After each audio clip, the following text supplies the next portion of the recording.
नमस्कार साथियों, स्वागत है आपका मेरे YouTube चैनल नर्सिंग स्कूल में। तो दोस्तों, कैसे हैं आप सभी लोग? उम्मीद है आप सभी लोग अच्छे होंगे।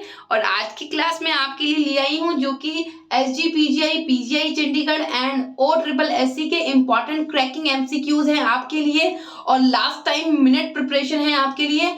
और ये MCQ आपको एग्जाम क्रैक करवाएंगे आपके। तो इस वीडियो को एंड तक देखना, बिल्कुल भी छोड़ के मत जाना, बाकी आपका लॉस काफी ज्यादा हो जाएगा वीडियो को छोड़कर। तो स्टार्ट कर लेते हैं इस इंपॉर्टेंट वीडियो को जो कि लेकर आया है क्रैकिंग MCQs आपके लिए। तो क्वेश्चन नंबर फर्स्ट से स्टार्ट कर लेते हैं। जैसा कि लिखा है, Salk vaccine is given for the prevention of. Salk vaccine जो है पोलियो को प्रिवेंट करने के लिए दिया जाता है। अब पोलियो की दो वैक्सीन है, पहली है IPV, दूसरी है OPV। IPV को बोलते हैं हम सॉल्क एंड OPV को बोलते हैं हम सेबिन। ठीक है, इस बात को आपको याद रखना है, एग्जाम में आपसे पूछा जाएगा और पूछा गया भी है पहले कहीं बार। तो काफी इंपॉर्टेंट टॉपिक था और पॉइंट है ये, इसको याद रखना है। IPV को इंट्रामस्कुलर एंड इंट्राडर्मल एडमिनिस्टर किया जाता है, और सेबिन यानी कि OPV को oral polio vaccine orally administer किया जाता है। दोनों ही पोलियो की वैक्सीन है, ये अलग अलग साइंटिस्ट ने इसको बनाया है। सॉल्क को IPV को बनाने वाले साइंटिस्ट का नाम था सॉल्क एंड OPV को बनाने वाले साइंटिस्ट का नाम था सेबिन। ये इनके पीछे के सरनेम है। ठीक है, इनका पूरा नाम मैंने आपको नहीं बताया है। सॉल्क एंड सेबिन इंपॉर्टेंट ज्यादा है, उनके नाम ज्यादा इंपॉर्टेंट नहीं है। ठीक है, तो सॉल्क एंड सेबिन आपको याद रखना है, IPV एंड OPV। ओके, तो इसका स्क्रीनशॉट आप ले सकते हैं एंड नोट डाउन भी कर सकते हैं। So the next question is, immunization of DPT should be administer. अब DPT में आपका आता है diphtheria, pertussis and tetanus, DPT। और DPT का इम्यूनाइजेशन जो है कब कब होता था? 6 वीक पे, 10 वीक पे, 14 वीक पे। ठीक है, ये 3 टाइम पे जो है DPT इम्यूनाइजेशन होता है। और साथ ही साथ इसका एडमिनिस्ट्रेशन जो है इंट्रामस्कुलर किया जाता है 0.5 ml, और इसको लगाया जाता है वास्टस लैटरलिस जो है 0.5 ml इंट्रामस्कुलर एडमिनिस्टर किया जाता है। और कब किया जाता है? 6 week, 10 weeks and 14 weeks. Okay, so the next question, first dose of MMR vaccine. MMR vaccine की फर्स्ट डोज कब दी जाती है? आपका राइट आंसर 9 मंथ्स है। MMR, ठीक है, तो पहला डोज 9 मंथ्स का है जिसको 0.5 ml दिया जाता है, सबक्यूटेनियस दिया जाता है और राइट आर्म्स में दिया जाता है। इस बात को याद रखना है, स्क्रीनशॉट आप ले सकते हैं। 0.5 ml सबक्यूटेनियस, राइट आर्म्स, और MMR का फर्स्ट डोज पूछा गया है तो आप 9 मंथ्स बोल सकते हैं। एंड इसका सेकेंड डोज जो है आपको बता देती हूँ, 16 to 24 वीक्स पे दिया जाता है। ठीक है, MMR, और MMR की फुल फॉर्म है मीजल्स,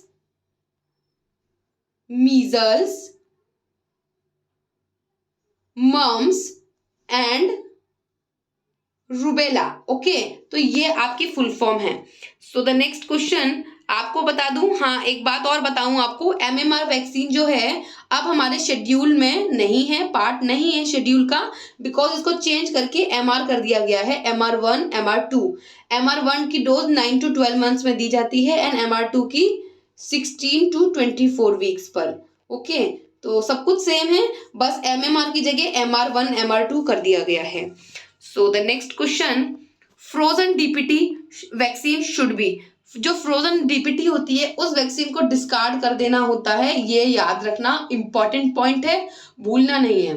DPT वैक्सीन फ्रोजन होने के बाद डिस्कार्ड करना होता है उसे, और ये इसका राइट आंसर है। इसी के साथ आगे बढ़ जाते हैं। Next, system of storage and transport of vaccine at low temperature from the manufacturer to the vaccination site. यानी कि जहां से ये वैक्सीन बनती है और जहां पे ये वैक्सीनेशन साइट है, वहां से लेके मैन्युफैक्चर साइट से लेके वैक्सीनेशन साइट तक जो सिस्टम जो होता है वैक्सीन को स्टोर करने का और ट्रांसपोर्ट करने का, उस सिस्टम को हम बोलते हैं कोल्ड चेन। बिकॉज वैक्सीनेशन जो है वैक्सीन का एक कोल्ड चेन होता है जो मेंटेन रखना होता है, हर वक्त उसको बनाया जा रहा है, लेके जाया जा रहा है जिस भी पॉइंट पे वो वैक्सीन है, लेकिन उसका कोल्ड चेन मेंटेन रहेगा, वरना वो वैक्सीन है वो एक्सपायर्ड हो जाएगी, वेस्ट हो जाएगी। ओके, तो right answer option number C है आपका। And the next question, which of the following vaccine can result in thrombocytopenia? Thrombocytopenia में जो है प्लेटलेट्स काउंट, जो प्लेटलेट्स काउंट है वो डिक्रीज हो जाता है, और वो कौन सी वैक्सीन की वजह से होता है वो आपको बताना है। पहला है एमएमआर, सेकंड है टाइफॉइड वैक्सीन, थर्ड है आपका इन्फ्लुएंजा वैक्सीन, एंड फोर्थ है आपका हिब, HIV, हिब vaccine. Okay, Haemophilus influenza, ठीक है, हीमोफाइलस इन्फ्लुएंजा बी वैक्सीन है आपका ये। तो आपका right answer option number A है। एमएमआर वैक्सीन के लगाने की वजह से पेशेंट में या बच्चे में थ्रोम्बोसाइटोपेनिया की कंडीशन देखी जाती है। इसी के साथ नेक्स्ट क्वेश्चन,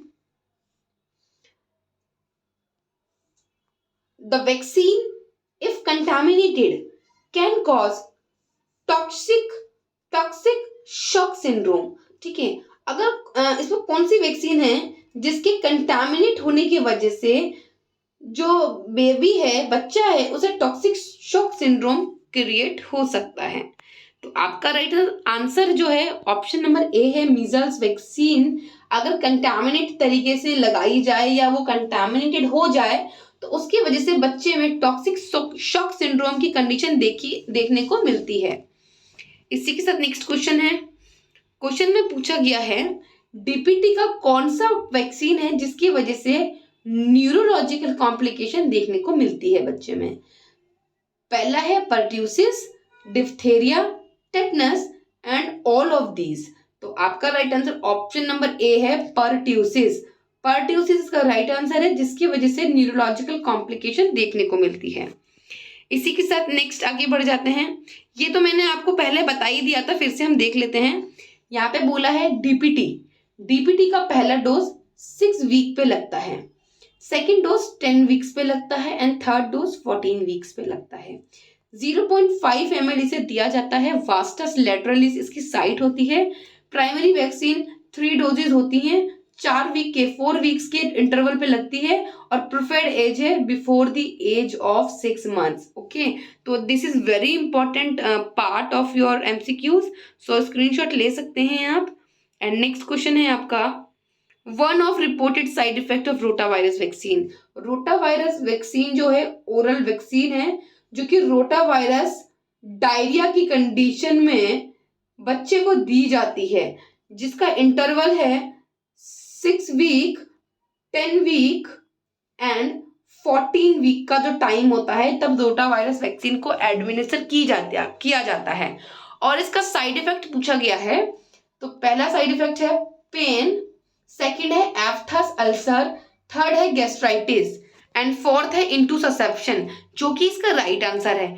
इंटूससेप्शन की कंडीशन में क्या होता है, स्मॉल इंटेस्टाइन का जो है टेलीस्कोपिंग हो जाता है, वो एक के अंदर एक इन्वर्ट हो जाती है, जिस कंडीशन को बोलते हैं इंटूससेप्शन, जो कि एक रिपोर्टेड साइड इफेक्ट है रोटावायरस वैक्सीन के एडमिनिस्टर होने के बाद।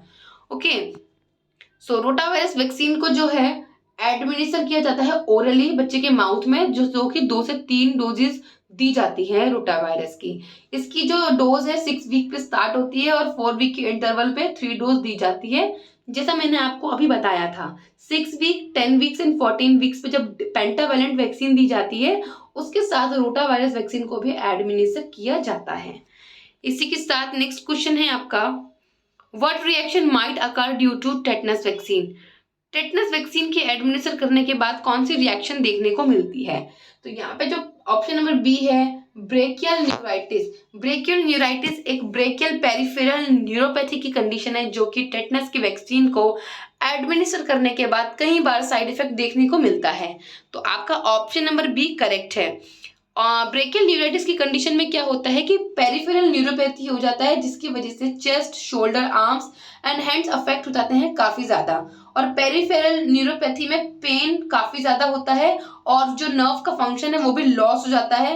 नर्व्स क्या करती हैं, कैरी करती है सिग्नल को from the brain and to the brain, and spinal cords to the other parts of the body. तो आज का कॉन्सेप्ट इस क्वेश्चन का भी क्लियर हो गया और बाकी कॉन्सेप्ट का भी क्लियर हो चुका है।